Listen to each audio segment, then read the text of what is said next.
Guys, good morning. Walang kape dito.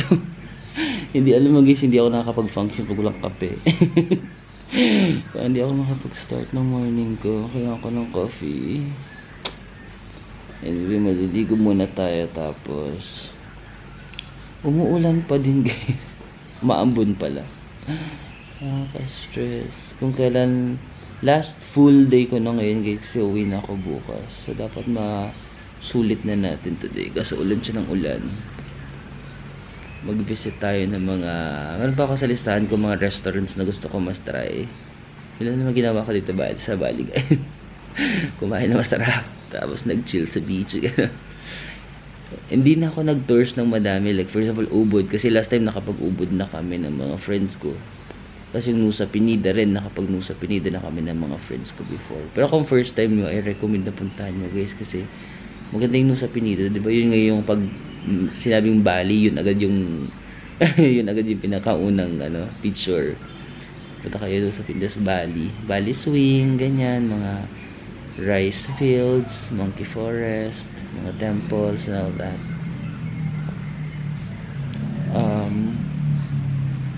Yeah. Wait lang, hindi pa gumagana yung utak ko guys. Magkakape muna ako para gumana yung utak ko.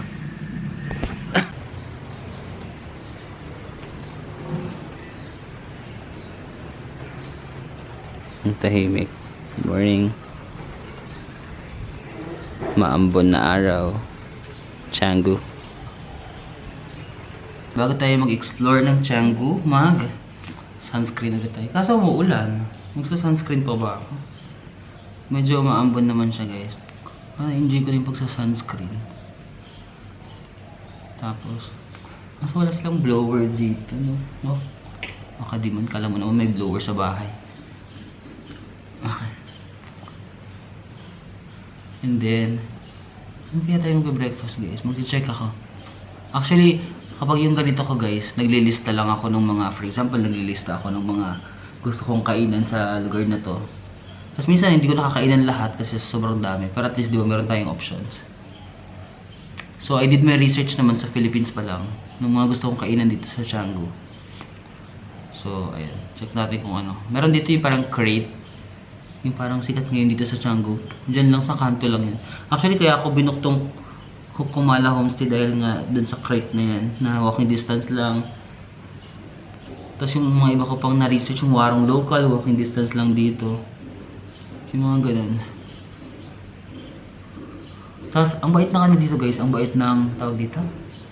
Ng parang na receptionist. Kasi wala akong, iba kasing saksakan nila dito guys. Wala akong adapter.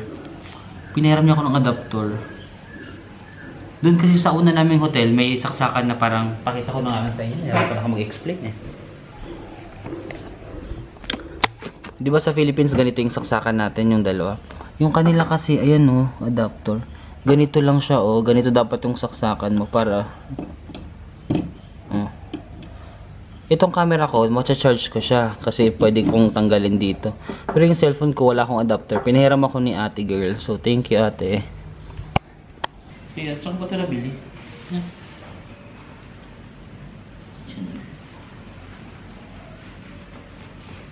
O, diba? Chinek ko pa talaga yung brand ng shorts ko para masabi ko sa inyo kung anong OTD ko.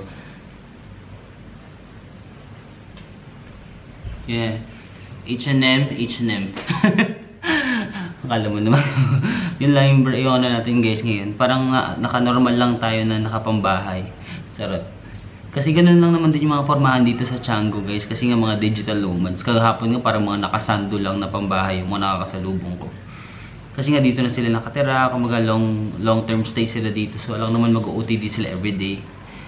So yan, parang ano lang tayo. Let's do as the locals do. Tama ba yung grammar ko? Let's do what the locals do. Basta ganun. Ganun yung gusto kong iparating. Sorry. Hello guys. So meron na akong pupuntahan ngayon. Mag-breakfast tayo sa Secret Spot Canggu. Ni-search ko sa Google Maps. 6 minutes walk. So let's go. 6 minutes. See you at Secret Spot Canggu. Napasok tayo. Ay, parang gusto ko dito. Dito tayo guys sa labas. Wow, so good. Ayan guys. So cute. Hello, good morning. Should I order here or? Yeah, you can have a seat and I bring the menu. Okay. Yeah. You can sit anywhere. Okay. You can sit anywhere na maghanap tayo kung saan yung magandang pwesto. Pero i-tour ko muna kayo sa lugar. So ito yan. Ito medyo for big groups kung marami kayo. This one is good. Check natin dito. Malaya tayo yan dyan. Dito. Maraming tao dito. Oh, wow. Hello. Oh. Hello, good morning. Ito yung labas. Parang dun. Ayan. Parang mas gusto ko dun yung sa may pinakaunahan, sa may pinto. Doon tayo guys, parang mag-lipas na dun. I'll stay there. Thank you.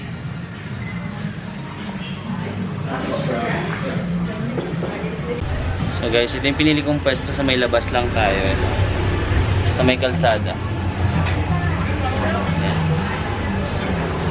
Actually guys, yung mga taga Tiangong nakamotor lang talaga. Gusto ko sana magmotor na lang guys, kaso hindi ako ganun ka-confident. Baka kasi dito yung mga motor guys, singit sila ng singit sa mga gilid-gilid ganyan. Takot ako. And pwede ka mag-rent ng motor, mga 200 or 300 pesos per day lang yan guys. Tapos pagasan mo na lang, siguro yung gas mo mga less than 100 yan. Makakatipid ka talaga kung mag-rent ka na lang ng motor. At saka mas malayo yung mapupuntahan mo. Pero ayun nga lang, medyo medyo delikado lang. Kayo naman, kung confident naman kayo magmotor, tapos mag-helmet na lang kayo lagi. Pero ako, hindi pa ako ganun ka-confident. Tsaka dito kasi yung motor nila guys, nasa kabilang side, yung, di ba tayo, paano ba? Basta kabaliktaran nung sa Pilipinas. Pag diliko nga, naguguluhan ako kung paano sila liliko. Kasi parang, parang weird. Sanayan lang naman siguro guys. Itong secret spot pala guys, vegan sila. Nagsisearch sila ng mga vegan food. So yung mga sa menu nila, mga vegan pala yun.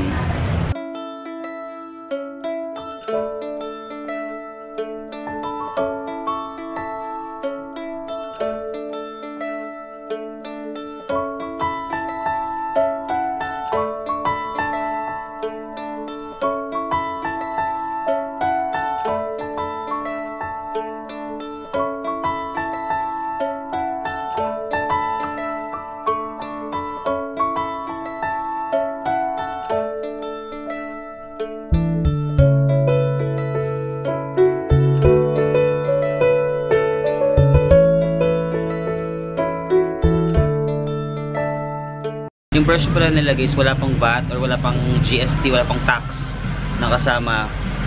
So, nung pag-bill out na, may additional tax. So, parang nasa mga 400 or 450 pesos pala lahat yun. Kung wala, nasa mga 350 pesos lang yan. So, ingat kayo. Minsan may mga restaurant na wala pang VAT. Minsan naman may mga restaurant na mayroon ng tax na kasama. So, nalilito din ako kung ano yung presyo. Minsan tanong nyo na lang, may tax na ba ito? Or baka meron sa menu, hindi ko lang nababasa na ayan, thank you. Thanks for click guys. Okay, next spot, pupunta tayo sa Crate Cafe. Yun guys, umaambon pero maglakad na lang tayo kasi ang dami nating kakainin today para naman ma-appreciate natin yung kinakain pag medyo gutom tayo. Pag hindi kasi tayo tawag doon, pag sakay-sakay lang tayo. Kit din sa Basil Kitchen. 7 minutes lang naman guys. So from secret spot papuntang Crate Cafe, 7 minutes lang. So yun talagang reason guys kung bakit pinili ko yung hotel ko, kasi na-research ko na to na mga ganito lang ilakad ko, 7 minutes, 8 minutes. So ganun lang yung lakad-lakad ko, like konting minutes lang mapupuntahan ko na yung mga gusto ko. Pero mura lang din naman yung Gojek guys, parang 40 or 50 pesos lang per ride. But it's just that, oh my god, may motor. Medyo may baha, oh. Hoy! Hello ka, kuya. Walang consideration. Sarap. Kasi yun, habang naglalakad ka lang, may mga ganyan sila. Pero parang mahal to kasi konti lang yung andas nakahanger, no? Pag nakahanger, mahal. Charing! Ayan, parang probinsya. Parang nasa Pilipinas ka lang, guys. No, parang nasa Pilipinas ka lang dito sa Canggu, guys. Kaya parang nandito yung mga expats kasi hindi siya ganun ka touristy. Para kung gusto mo talaga magstay ng matagal, alam mo yun, parang residential dito sa Bali. Kaya siguro dito sa Canggu. Tapos parang halos lahat ng tao, guys, nakamotor. Wala kasing public transport pala dito sa Bali, guys. Nasabi ko ba? Walang public transportation dito. So, it's either magre-rent ka talaga ng motor or mag-hire ka ng car or mag-grab ka or Gojek. Ang pangit pa ng suot ko, guys, kasi pag umuulan, ganyan siya, oh. Parang masyadong halata yung basa. But it's okay.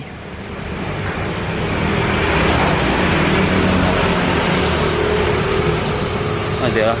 Kita nyo, puro nakamotor. Ako lang naglalakad dito. Hindi ako nagrent ng motor. So that's fine. No? Para maglalakad-lakad ka lang, tapos marami ka na makikita ng mga cafes, mga boutique shops. Ang cute niya, ang cute ng Canggu. Yan, may gym dito, guys. Ayan, so siguro kung magtatagal ka dito sa Bali, pwede kang pa-member dyan ng mga 1 month. Ah, bata pa ni ate para mag-gym. Ay, char, nanay na pala siya. Ayan, guys, diba? Ang saya, tas yung gym mo, tas ganito yung, oh, diba, rice fields, hindi mo kaya.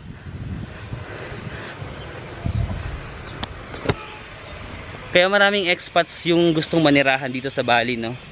Kasi mura, di ba? Malaki yung purchasing power ng pera nila. Tapos yung peace of mind, oh, na meron ka. Kasi para siyang laid back probinsya, pero daming restaurants, daming boutique, may mga gym. So pwede ka talagang mamuhay. Mabuhay dito, no? So yun sa mga nagbabalak na maging digital nomads.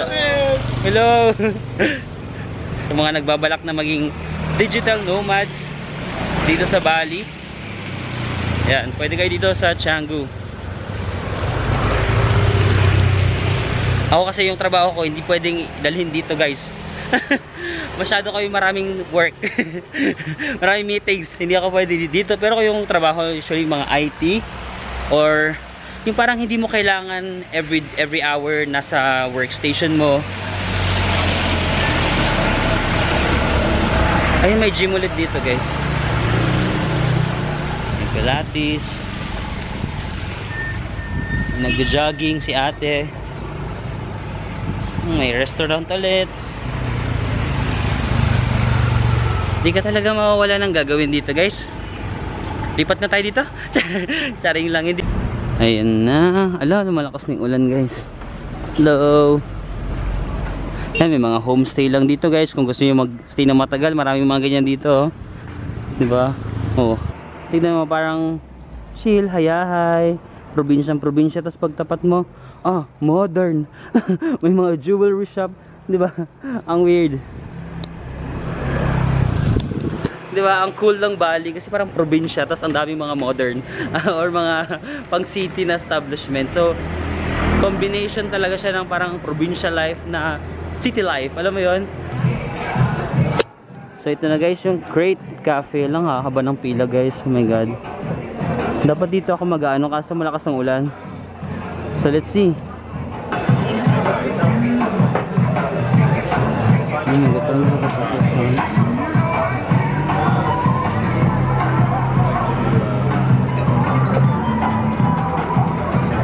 Ang haba ng pila, guys.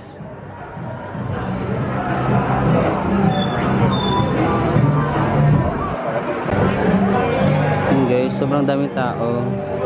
Saka puro mga AFAM yun nandito, guys. Parang wala masyadong Asian, no? So yun, guys. May nakita ko sa Instagram, parang yung masarap nila dito yung mga 60 or 40 lang. Yung 40 mga 110 yan. Pag 60 mga 200. pesos yan. Okay, sana dito sa may likod ng crate guys. So dito sa tayo kakain, kaso umuulan eh. Oh. Wala rin katao-tao kasi parang mas chill dito. Kasi dito sa loob ang daming tao, tsaka maingay. Look. Ha? Wala pa namang bakante. Yung guys, binigyan nila ako ng number 10 tayo. Kaso wala akong maupuan. Mag-aantay tayo ng may mabakante.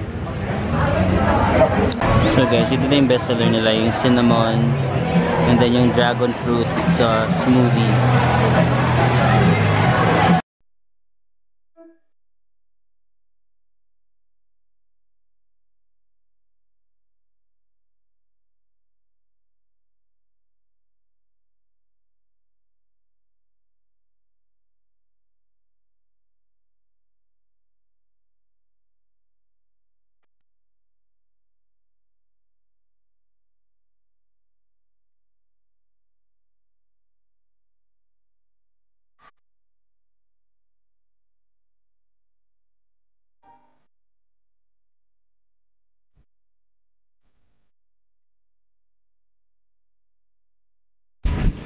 So yun guys, katapos ko lang kumain dun sa crate. Ayan, yan. Yung cinnamon na bread, yun yung favorite ko. I think I'll give it mga 9.87 out of 10. Yung dragon fruit strawberry naman, may banana kasi pala yun. Ako kasi guys, hindi ko, kayo din ba or ako lang? Ako pag nag-order ako ng shake tas may banana lang nalalasahan ko guys. Parang na-overpower niya yung ibang lasa ng fruits. So gusto ko sana matry yung dragon fruit strawberry, pero parang nung ininom ko siya, banana yung nalalasahan ko guys. Parang banana lang siya, ganun. Dapat kung wala sigurong banana, mas ma-appreciate ko kasi mas malalasahan ko yung dragon fruit and strawberry. So ang rating ko doon sa ininom ko mga 8. Mga 8 over 10. Okay naman siya kaso parang banana yung nalasahan ko talaga. Hello guys, so yung susunod natin na pupuntahan is La Brisa. La Brisa is para siyang nasa may beach front siya. So pwede kayong doon kumain din or mag-inom naman tayo doon guys. As a tito, hello! As a tito naman tayo dito. Mag-inom naman tayo guys kasi guys dito sa Bali, first time pala ako nag-inom isang bote lang ng Bintang nung nag-bar ako. Tas hindi ko rin naubos kasi mausok sa bar. Umuwi din ako. So ngayon, since last day na natin, mag-inom lang tayo dun sa medyo social, La Brisa. Para ako sa Pilipinas lang. La Brisa guys. So, tara. Actually, 19 minutes walk siya. Pero since ang dami kong nakain, maglakad na tayo guys. Huwag tayong tamad. Mura lang naman. Pag mag-Gojek ka, 40 or 50 pesos lang guys actually. Hindi sa nagtitipid ako guys. Gusto ko lang maging healthy. Charot. Kasi pupunta tayo doon, magiinom tayo, tas wala man lang tayong exercise. Tsaka ang sarap maglakad dito guys sa Bali, oh. Diba? Ang saya. Ang saya maglakad dito sa Bali guys. Parang ako nasa probinsya, sharing. Actually guys, blessing in disguise pala yung ulan. Hindi mainit. So, ang sarap maglakad. Di ako pinagpapawisan masyado. Love it. Ilang minutes pa tayo? 12 minutes na lang guys, oh, di ba? Naka 1/3 na tayo, ang bilis lang. Mahilig kasi ako maglakad eh. Pawisin nga lang ako, pero mahilig ako maglakad. Kayo ba? Tamad ba kayo maglakad? Oo. Halata naman. Charing. To shady shack. Parang na-research ko din to guys. Isa sa mga pwedeng kainan. Ang chill lang din, no? Hindi na yung mga buhay ng mga Amerikano, mga fam, no? Chill life, sana all. Kung yung value ng pera natin ganun lang kataas sa kanila, no? So, mag-ipon ka lang ng mga ilang years tapos tira ka dito sa Bali ng 2 years. Charing. No? Kung sayang hayahay lang dito, ang saya lang.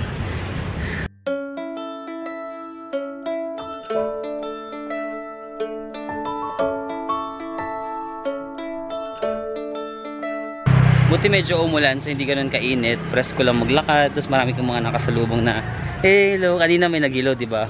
Mga jugets, mga bagets. So yeah. So yun guys, hindi na tayo sa La Brisa. Na-inform ako ni ate na itong table na to na-book, meron na daw nakabook nito ng 2 PM. Pero 11:30 AM pa lang naman. So may 2.5 hours pa tayo. May reservation para dito guys. Kasi parang nung dati nagpunta kami dito, wala naman kami reservation nun. Kung gusto niyo guys ng mag-reserve kayo in advance para yung table niyo medyo malapit sa pool. Or agahan niyo na lang siguro ganito 11:30 kasi wala pa masyadong tao.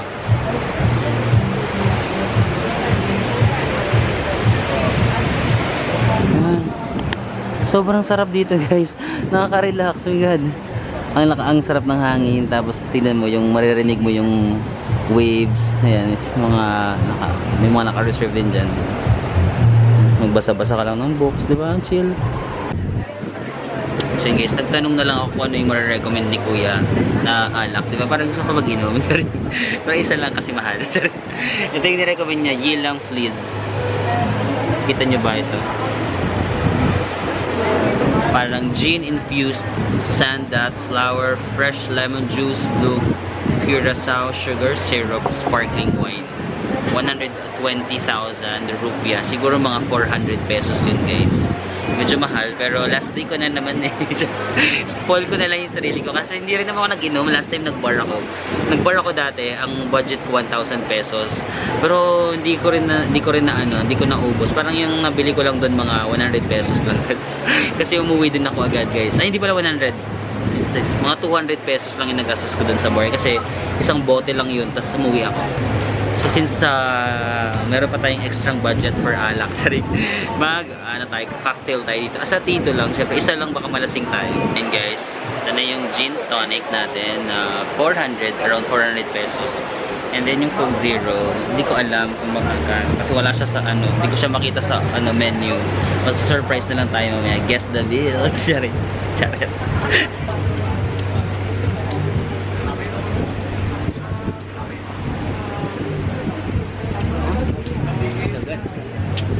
Sa tito lang tayo today. Sabang chill ako dito, i-fill out ko na yung e-arrival card ko kasi yung flight ko is tomorrow morning. Alam ko pwede ka mag-fill out nito 72 hours or 24 hours before your flight. Since nag-chill lang ako dito, baka makalimutan ko ba kasi maaga yung flight ko. Kailangan to guys kapag pabalik ka ng Pilipinas, kahit saang bansa ka, I think, kahit saang bansa ka galing, pag uwi ka ng Pilipinas, e-arrival card. Dati yung tawag dito, One Health Pass. Pero ngayon, ito na siya, e-arrival card. Ilalagay mo lang yung date ng departure mo, tas mga passport number, ganun lang. Mga 5 minutes lang yata to. So, ayan, requirement to guys pag babalik kayo ng Pilipinas. Huwag nung kalimutan kasi nung Singapore, Malaysia, ako hindi ko alam na may ganito pala.